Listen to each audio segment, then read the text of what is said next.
સુરતથી સમાચાર ભુવાસળમાં વિદ્યાર્થીની આપઘાત મામલે રોષ મૃતક વિદ્યાર્થીનીનું આખું ગામ આશ્રમ શાળા પહોંચ્યું છે। ગામ લોકોએ આશ્રમ સંચાલકો સામે સવાલ ઉઠાવ્યા છે।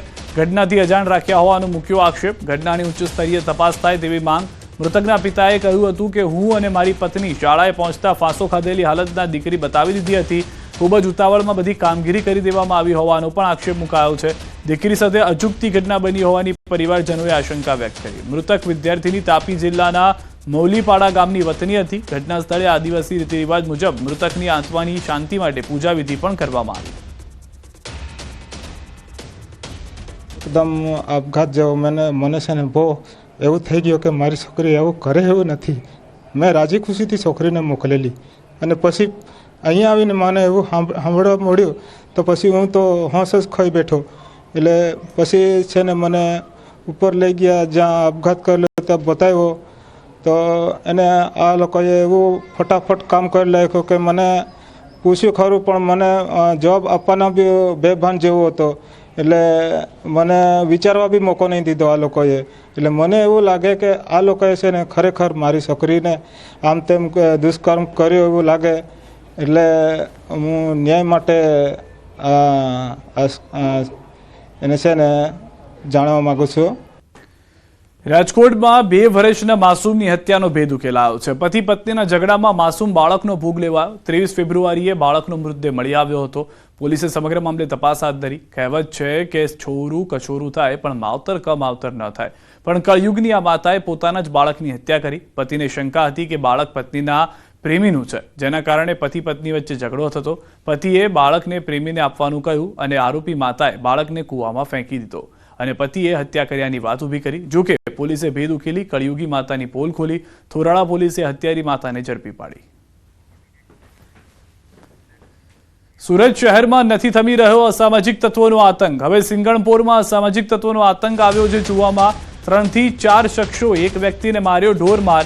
એક વ્યક્તિને માર મારતા વિડીયો વાયરલ થયો છે। પોલીસને સ્થળ પરથી મળ્યા છે ઘાતક હથિયારો। સિંગણપોર ડભોલી પોલીસ સ્ટેશનના 500 મીટર નજીકની આ ઘટના હોવાની જાણકારી મળી રહી છે। તો ફરી એક વખત સુરતમાં અસામાજિક તત્વો બેફામ છે। પોલીસ સરઘસ કાઢી રહી છે, અનેક લોકો સામે એક્શન લઈ રહી છે, પરંતુ આ સામાજિક તત્વો સુધરવા તૈયાર ન હોય તેવું આવી અનેક ઘટનાઓ પરથી સાબિત થઈ રહ્યું છે। દ્રશ્યોમાં પણ આપ જોઈ રહ્યા છો, મારામારી, ગાડીને તોડફોડ કરવામાં આવી રહી છે। 3 થી 4 શખ્સોએ એક જ વ્યક્તિને માર માર્યો હોવાની પ્રાથમિક જાણકારી મળી રહી છે। વધુ માહિતી ન્યૂઝ 18 સંવાદદાતા કીર્તેશ પાસેથી મેળવીશું। જી કીર્તેશ।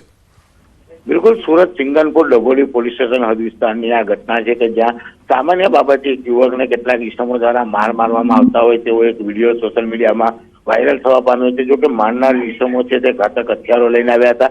ઘટનાની જાણ થતાં સ્થાનિક લોકો સાથે પોલીસ દોડી ગઈ હતી ને તપાસ કરતા ઘાતક હથિયારો પણ મળી આવ્યા હતા। એટલે અસામાજિક તત્વોનો આતંક દિવસે ને દિવસે સુરતમાં વધી રહ્યો છે, ત્યારે આવા ઇસમોને ડામવા માટે પોલીસ દ્વારા તેમને પકડવામાં આવે છે, તેમના સરઘસ કાઢવામાં આવે છે, પણ અસામાજિક તત્વો સુધરવાનું નામ નથી લેતા। તે આ ઘટના પરથી સાબિત થઈ છે। આભાર કીર્તેશ સમગ્ર માહિતી બદલ। તો હાલમાં એક વ્યક્તિને માર મારવામાં આવ્યો છે। દ્રશ્યોની અંદર પણ સમગ્ર ઘટના જે છે તે કેદ થઈ ગઈ છે।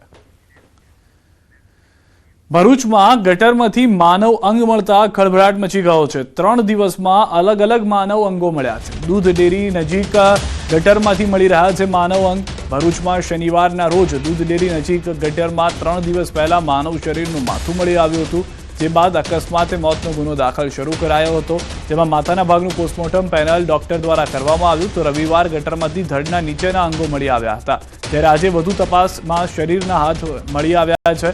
હજુ શરીરનો ધડનો ભાગ તેમજ તેના બંને ભાગો મળી આવ્યા નથી। પોલીસ તથા સામાજિક કાર્યકર અને તેમની ટીમના પ્રયત્નોથી અત્યાર સુધીમાં શરીરના અનેક અંગો અંતરે આવેલા હોવા છતાં પણ શોધવામાં સફળતા મળી હતી। આ મૃતદેહ કોનો છે, શું હત્યા કરાઈ છે, તે અંગે તપાસ શરૂ કરાઈ છે। એક ગટરમાંથી માનવ ગરદન મળી આવેલી કપાયેલી હાલતમાં।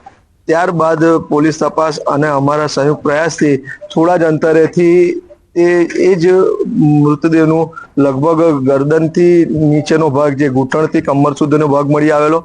હજી પણ તેનું ગરદનથી નીચેનો એટલે ધડનો ભાગ અને 2 પગ હજી પણ બાકી છે, જે શોધવાનું ચાલુ છે। મહેસાણાના ઊંઝામાં રિક્ષા ગેંગે મુસાફરને બેસાડી ચોરી કરી તરખાટ મચાવ્યો હતો। થોડા દિવસ પહેલા ઊંઝામાં 3 જગ્યાએ પેસેન્જર બેસાડી સોનાના દાગીના સેરવી લેવાની ફરિયાદ નોંધાઈ હતી। ઊંઝા પોલીસ અને મહેસાણા લોકલ ક્રાઇમ બ્રાન્ચે સીસીટીવી સહિતની તપાસ હાથ ધરી હતી, જેમાં રિક્ષામાં રિક્ષા ચાલક અને મુસાફરના સ્વાંગમાં બેઠેલી તેમના જ ગેંગની વ્યક્તિની પોલીસે તપાસ કરતા 2 આરોપીઓ ઝડપાઈ ગયા છે. આરોપીઓ પાસેથી પોલીસે સોનાના દાગીના અને રિક્ષા સહિત 5.40 લાખનો મુદ્દામાલ કબજે કર્યો છે, તો અન્ય 2 ફરાર આરોપીઓને ઝડપી પાડવા પોલીસે ચક્રો ગતિમાન કર્યા છે. ઈસમો જે મુદ્દામાલ સાથે ઝડપાયેલા છે તેમનું નામ છે સલમાન ગુલાબ નબી વોહરા, જે આણંદના રહેવાસી છે, તથા બીજા ઈસમનું નામ છે સલમાન ખાન ઉર્ફે સલ્લુ કયુમ ખાન પઠાણ, કે જેઓ મહેમદાવાદના રહેવાસી છે. અને તેમની પાસેથી સોનાની બંગડી, સોનાનો દોરો, સોનાનું પેન્ડલ, મોબાઈલ ફોન અને રિક્ષા એમ મળી કુલ 5,40,700નો મુદ્દામાલ રિકવર થયેલ છે. આ સિવાય આ ગુનાના કામે અન્ય 2 ઈસમોને પકડવાના બાકીમાં છે, જેમની તપાસ હાલ ચાલુમાં છે. સાબરકાંઠામાં નકલી પોલીસનો વિડીયો વાયરલ થયો છે. મેળામાં પોલીસની ઓળખ આપી દબંગાઈ કરતો યુવક પોશીનાના ગુણભાખરી ચિત્ર વિચિત્ર મેળામાં પોલીસનો રોફ જમાવતો નકલી પોલીસ વિડીયોમાં કેદ થયો છે. હું પોલીસ મિત્ર છું અને પોલીસને સેવા આપું છું તેમ કહી એક યુવકને ઢોરમાર માર્યો. એક વ્યક્તિને જાહેરમાં ઢોરમાર મારતો વિડીયો પણ વાયરલ થયો. વિડીયોમાં જોઈ શકાય છે કે સફેદ રંગના શર્ટ અને ખાખી પેન્ટ પહેરેલો વ્યક્તિ હાથમાં દંડો લઈને એક વ્યક્તિને જાહેરમાં માર મારે છે. વિડીયો વાયરલ થતા સ્થાનિકોની માંગ છે કે આવા તત્વો સામે પગલાં જરૂરી છે. તો દ્રશ્યોમાં પણ આપ જુઓ, એક યુવકને પકડવામાં આવે છે, ત્યારબાદ દંડા ઉપર દંડા મારવામાં આવે છે.